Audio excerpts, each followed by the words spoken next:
Sir my name is Subrayilu. నేను GK కంపెనీలో HDP sheet ఇన్ఛార్జిగా వర్క్ చేస్తున్నాను 10 years నుంచి. మనం హెచ్డిపి షీట్ తైవాన్ తెప్పించుకుంటున్నాం. అదే షీటే కాకుండా హెచ్డిపి పాలీలాకు ఎల్డింగ్ వేరు కూడా తెచ్చుకుంటున్నాం. ఈ హెచ్డిపి షీట్ గ్రో ట్యాంక్స్ కి వాడుతూ ఉన్నారు. అదే విధంగా నర్సరీ ట్యాంకులు కూడా వాడుతూ ఉన్నారు. ఈ మధ్యన హ్యాచరీస్ లో రిజర్వాయర్ ట్యాంక్స్ కి వాడుతూ ఉన్నారు.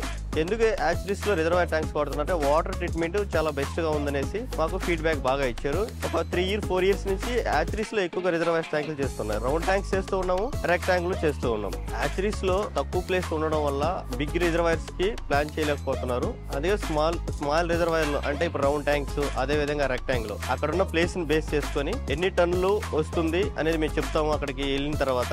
అదే దాన్ని బేస్ చేసుకుని వాళ్ళు టన్నేజ్ ట్యాంక్ ప్రిపరేషన్ వచ్చేస్తారు. సో తక్కువ కాస్ట్ లో కూడా మనకు ట్యాంక్ రెడీ అయిపోతుంది, ప్రొడక్షన్ కి వెళ్ళిపోవడానికి స్కోప్ ఉంటుంది. అదే విధంగా మేము లీస్టర్ టెక్నాలజీ మిషన్ తో మేము వెల్డింగ్ చేస్తాం మేడ్ ఇన్ స్విట్జర్లాండ్. సో మనకు ఈ మిషనరీ చాలా బెస్ట్ గా వెల్డింగ్ వర్క్ చేస్తూ ఉంది. అదే విధంగా ఇన్స్టాలేషన్ కూడా బెస్ట్ గా ఉంది. సో మేము ఇండియాలో ఎక్కడైనా వర్క్ చేస్తున్నాము, చేయగలము, సర్వీస్ ఇవ్వగలము, బెస్ట్ గా సర్వీస్ ఇస్తామని మా టీం కూడా కస్టమర్ దగ్గర నుంచి మాకు ఎటువంటి కంప్లైంట్ లేదు, మంచి ఫీడ్బ్యాక్ ఉంది. కాంటాక్ట్ కూడా మాకు పెరుగుతూ ఉంది. సో మా టీం కూడా అదే విధంగా సపోర్ట్ చేస్తా ఉంది.